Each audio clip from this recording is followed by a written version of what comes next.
ની ખાસ કરીને 2000 વ્યક્તિનું મટર પનીર કઈ રીતે બને છે ને એ કવર કરવા માટે આવ્યા છે ભાઈ પૂરેપૂરી. ટમેટાને મસ્ત મજાના સાફ કરવાના છે કારણ કે એની ગ્રેવી બનાવવાની છે ને. જો અહીંયા કટિંગ કરેલી ડુંગળી છે. સૌપ્રથમ આપણે પાણી ભરી અને એની અંદર ટમેટા નાખવાના છે, આ બધાય ટમેટા.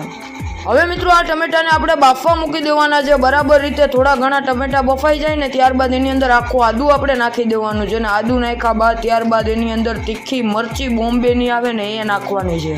ત્યાર પછી મિત્રો થોડી વાર પછી એની અંદર લાલ મરચું નાખવાનું છે આપણે ને. બરાબર રીતે આ બધા મસાલાને મિક્સ કરી અને એની અંદર મીઠું નાખી દેવાનું છે. જોઈ શકો છો મિત્રો બરાબર રીતે આપણી ગ્રેવી તૈયાર છે. આને હવે આપણે ગ્રેવી મશીનની અંદર આવી રીતનો મસ્ત મજાનો એની ગ્રેવી બનાવી અને મૂકી દેવાની. ત્યારબાદ જે સુધારેલી ડુંગળી છે એને પણ ક્રશ કરી લેવાની છે. ત્યારબાદ કાજુ, બદામ, મગજતરી, તલ બધી વસ્તુ આપણે પલાળીને રાખી. લસણ છે, આ લસણ, આદુ છે, આ આદુ છે, આ મસાલો છે. આની અંદર શું છે?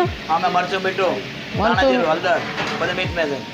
જો આ મટર છે બાફેલા કમ્પ્લીટ આગળ બાઈપા ગરમા ગરમ છે એટલે વટાણા છે એમ. મટર પનીર બનાવવાનું છે પંજાબી. પાકો કેટલા જણાનું છે મહારાજ? હા છે 2000 માણસો. 2000. આ બધો ગરમ મસાલો આવી ગયો. આ લસણ નાખ દે, એક ચમચ નાખ બરાબર. એક બીજો નાખી દે. તો આદુ લસણની પેસ્ટ આવી ગઈ છે. હવે એને બરાબર રીતે પકાવવાની છે. બધો મસાલો છે. ચટણી નહીં. અંદર કેટલી જાતની વસ્તુ છે કા મહારાજ? હા, કાજુ, ખસખસ.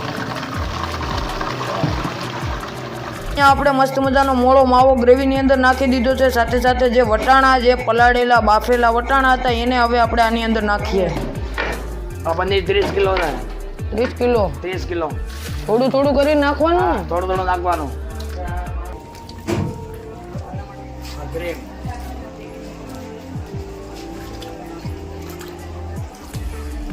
મટર પનીરનો લચકો બની ગયો ને? બની ગયો એકદમ કમ્પ્લીટ. મસ્તી ને ધરી બરીને જમાવટ કરી દો ફૂલ સ્પાઈસી. એમ ને?